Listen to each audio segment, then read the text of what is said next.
how unbelievable the Torah is. What a special gift. We have to come to that appreciation. Wherever you get your podcasts from, or our own website, prismoftorah.com. This is the Prism of Torah with Rabbi Av Aaron Prisman.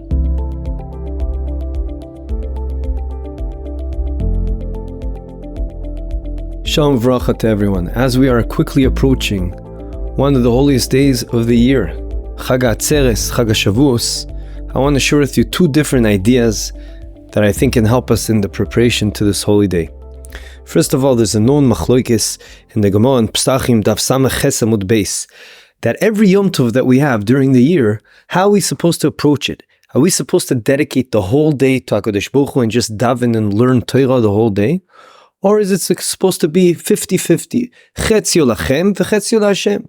Of course, the halacha is that we paskin, that we do it half-half. We also enjoy ourselves during the day, leman kvod Yom Tov, in honor of the Yom Tov, that we have amazing meals, geschmacka meals, etc., etc. We sleep a bit. And also chetzi laHashem. The question that should be raised is, the same opinion, it's a machlokes in the Gemara, but the opinion that says that every day should be, every Yom Tov should be laHashem, even that opinion agrees that dafka on this Chag of Shavuos, Chag HaAtzeres, that it should be 50-50. And the question begs itself, if anything, that's counterintuitive. Such a holy day, such a spiritual day that we're celebrating the Torah, then it makes more sense that maybe dafka this day should be all about spirituality. Something similar to Yom Kippur. So what's happening over here? That's question number one. Question number two. There's a very famous Gemara in Shabbos Peiches Amud Beis, where over there, HaKadosh Baruch Hu is giving the Torah to Moshe Rabbeinu to give it to Klal Yisrael. And the malachim, the angels, are saying to HaKadosh Baruch Hu, what's going on? You're giving it to them? What a waste to give it to humans, to people that were born from a mother? How can you give it to them? We should receive the Torah. And then HaKadosh Baruch Hu turns to Moshe Rabbeinu and he says, I want you to answer back to them. Moshe Rabbeinu says, I'm too scared, they're going to burn me up. He says, don't worry, come hold on to my kisei hakavod and answer them back. And so he does, and he says, it says in the Torah, kibud av va'em. You're not relevant to kibud av va'em. How can you honor your parents? You don't have parents. It says that you shouldn't do avodah zarah, idol worshipping. It's not shaykh to you. You don't have a yetzer hara. So the question is, what was the argument over here between the two sides? And I'll explain my question. Hare, when a person gets a present from someone, you can understand how two people are fighting to get the present. If two people want to buy something for someone or to get a present, because there's only one item and it can either go to party A or party B. Hence, it makes sense they're going to fight off who receives it. But over here, the Torah, it's not something physical, it's something spiritual. Both the malachim and the Jewish people can learn Torah. As the Ramban says, and Chazal tell us, that the malachim, with a different combination of the letters, of the oisios, they learned also. So let them learn and let us learn. What's the argument over here? And what did Moshe Rabbeinu answer him? What's going on over here? So I want to share with you a mahalach that I heard, and I think it's very nice, and even emes, and it goes as follows. Moshe Rabbeinu and the malachim, we're not arguing about who gets to learn Torah. They both can learn Torah. But the whole world, we know, the infrastructure, the blueprint of the whole world is a Torah and the way it's being learned. And hence, who is the one that's going to dictate what happens in this world? Is it the learning of Torah done by Klal Yisrael, or is it the learning of Torah done by the angels? The angels said, we're more spiritual. It makes more sense that it should be us. Whereas Klal Yisrael, Moshe Rabbeinu representing them, says, no, it makes sense, it's more us. And indeed, HaKadosh Baruch Hu decided that it's more fitting that it's us. Why? Because when is the action that we're doing, learning Torah or even doing mitzvahs, when is it worth a lot? When we have a pull going the other way. We have a yetzer hara, we have the yetzer hara, the inclination, the push to do something more physical, because our neshama is within a body as opposed to the malachim, which is exactly what the Ramah in Siman Dalet says about the bracha of Asher Yotzor after a person goes to the washroom. It says over there at the end, mafli la'asois, the different interpretations. What is the pele? What's the mafli la'asois? The Ramah says it's unbelievable how HaKadosh Baruch Hu was able to do the seemingly impossible. Take two contradictory things, take the neshama, take the bodily, our body, put them together, shtup them together, and make it live together, where we know the neshama gives the chayas to the guf. The guf is the kli, but still, how can they work together? How does it work together? That's a pele.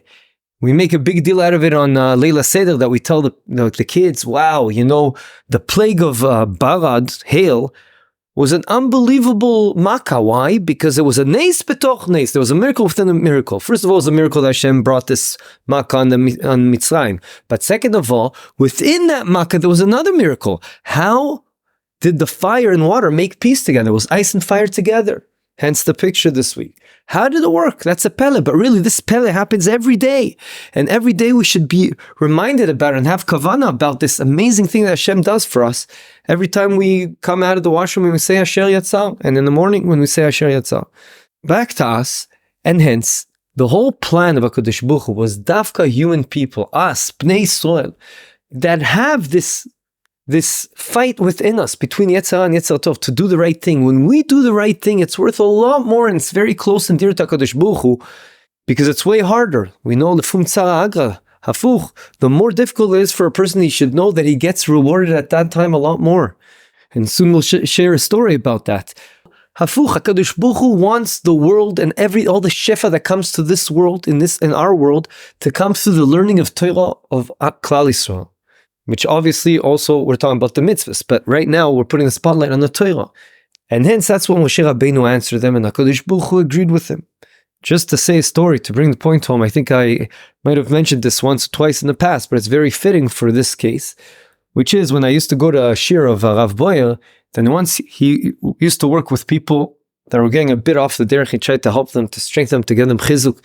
And one morning a bachar wakes up and he says, Rav, Rabbi, I don't feel like putting tefillin on.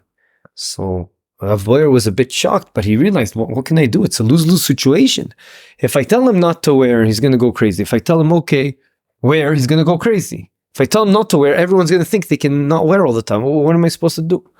So he decided to do the following, which I think brings the point home that we're discussing. And he says to this bachur, listen, you don't need to.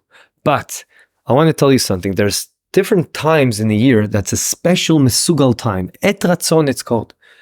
That Et Ratzon is during different times of the year. In Moadim, in Chagim, Shavuos, Pesach, Sukkos. And there's also once a week on Shabbos, especially Mincha time. And then there's an individual Eis Ratzon. Every person has a different time, which is very important to daven to HaKadosh Baruch Hu and seize that moment. What is that moment though? We don't really know, but there is someone out there that does know. And that's the Yetzer Hara. And that could be a gilui, it could reveal to us when this Eit Ratzon is. If suddenly, out of left field, you get a feeling and urge not to do a mitzvah, to do an avera, you know that dafka to do that is an amazing Et Ratzon to do that thing. And hence, Rav Boyer started off telling him, listen, I'm willing to pay you 100 shekels. If you put on tefillin, daven, despite the fact that it's hard for you, and you mention my name in tefillah, and you daven for me. Because I know that your tefillah can get really far. It can get to the rikim in the shamayim. And the bachur says, are you kidding me? My tefillah won't even make it past the roof of the shul. And then Rav Boyer explained to him this idea, that it must be that you have an Eis Ratzon, and I want to leverage off of that time. That's the story, but the idea is exactly what we're saying, that dafka for Klal Yisrael to do the Torah and mitzvahs, but to learn the Torah, based on that, HaKadosh Baruch Hu looks in the Torah and creates the world, and based on our actions and learning Torah, we will be able to dictate what happens in our world, and that's how HaKadosh Baruch Hu wants the world to run. So when we come close to Shavuos, we have to realize how unbelievable the Torah is. What a special gift. We have to come to that appreciation as we come close to Shavuos and show HaKadosh Baruch Hu how much we love the Torah, which is going to be the next part of the Dvar Torah. Appreciation and having kavod to the Torah. And how do we show that on Shavuos, even though it's not halacha? But how do we show that? And maybe that's why it's not a halacha, because it has to come from us. We're trying to stay up as late as we can to learn Torah, to show HaKadosh Baruch Hu that we appreciate this idea, that it's thanks to the Torah that we learn that all the Ochos Chaim, Hashem puts actions in this world based on our learning Torah, not on the angels, dafka us. I want to end off on this second nekuda that's very important, which was the idea of honoring Torah, having it as a very important value. Before we do that, I just have to end off the first question. The first question I started off was, How can it be that Dafka on Shavuos, everyone agrees it should be chetzi lachem and chetzi lashem, which means we should have also a dimension of physicality, of kavod Yom Tov, and not just spiritual. Dafka here, there was a tzad to say that everyone should agree it should be spiritual. It's a very spiritual day. We're celebrating the Torah. The answer to that, based on what we said, is very simple. No, we can't make that mistake. It's not all spiritual. That's Torah that's given to angels. We're not angels. And Hashem Dafka gave it to us because HaKadosh Baruch Hu wants us, despite the fact that we have a pull to do all kinds of physical things, to overcome that. And not only overcome that, to elevate that, to use the food to learn Torah, to use the food to mezakech our guf, to ensure that our neshama wins over by cleansing and purifying our body. And that's the name of the game. Back to the second topic about Kavod Torah. So I want to start off with a true story that's brought down. 14 generations were related to the Heilige Rav Avraham, the brother of the Gaon of Vilna. He wrote a famous sefer called Malus HaTorah, and very fitting for today, for this week, about the importance of Torah. He goes through all of the chazals that he saw that exemplify and scream out the importance of Torah. So he was in this city called Kraz, and over there was a very chashuv yid. Everyone knew he was very chashuv. He was very rich and did a lot of maisim tovim. His name was Rab Eliyahu Krazer. Just to reveal as a gilui how a chashuv person he was, his sister married as a second marriage to the Gaon of Vilna, and the Gaon of Vilna gave him the honor of being Mesader Kiddushin. Al kol panim, Simchas Torah arrived, and as we all know, whoever gets honored with the first akafa, it's a huge kavod. It's one of the biggest kavod there is on Simchas Torah. And who did the tzibur give it to? They gave it to this Reb Eliyahu Krazer. Right after Simchas Torah that year, Rav Avraham, the brother of Gaon of Vilna, who was very needed in that city because he was the Av Beis Din of Kraz. Suddenly you see a carriage and horses right outside his house, despite the extreme weather conditions. It was pouring outside, and yet he himself took all his suitcases and all his seforim and put it himself into the carriage and went. And he was going to a different city. And everyone asked him, why are you leaving? Why are you leaving? He says, I can't live in a place where there's no kavod Torah. They said, please, what? There's one thing, big deal, come. No, I cannot be here, and he left. And the question begs itself, such an extreme action to take? Lichoretz psizus, without thinking, just suddenly going? Why did he do such a thing? To answer this question, there's a similar story.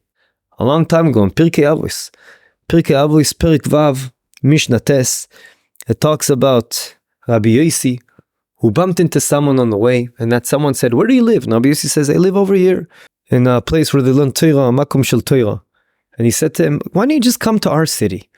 I'll give you a lot of kesef ezav, money, silver, jewels. Come live with us. And to that, on the spot, he said, I'm sorry. Even if you give me all the money in the world, all the jewels in the world, I can't dwell in a place that's not a makom of Torah.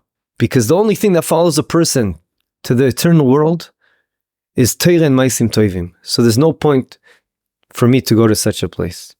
And the question is, why to such an extreme?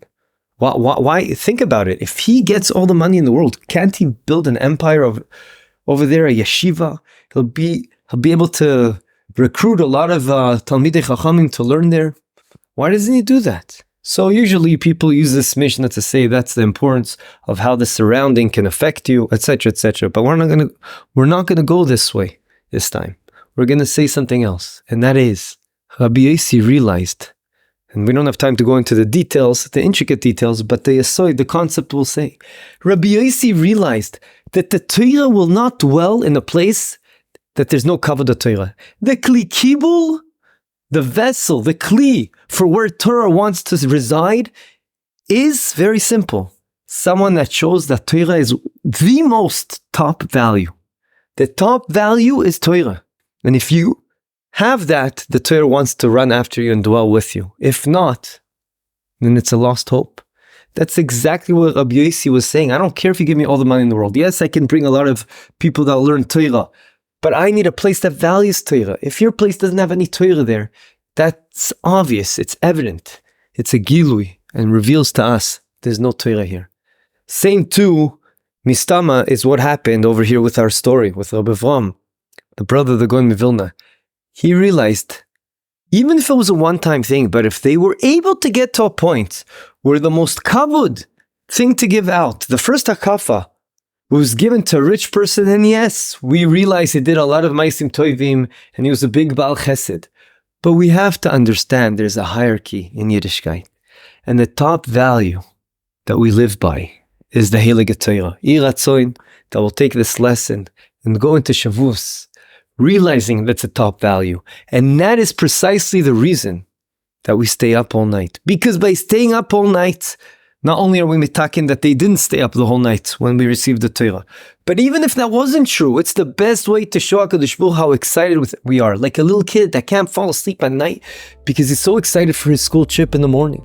We are so excited for the Heilige Torah that we're showing HaKadosh Baruch Hu. We can't wait. We have to stay up and learn to show you how much we love. We love the Torah. That is screaming out to the best, to the fullest extent. Kavod Torah. Have a good Yom Tov and a good Shabbos, not to forget Eruv Tavshili. Thank you for joining us. This is the Prism of Torah. Visit our website, prismoftorah.com, where you'll find a full archive of hundreds of past Divrei Torah. Subscribe to the podcast, leave us a review, and don't forget to share with your friends and family. Sponsorship opportunities are available for all of our episodes. Thank you, Yonavefa, for your recording equipment. Produced by Eli Podcast Productions.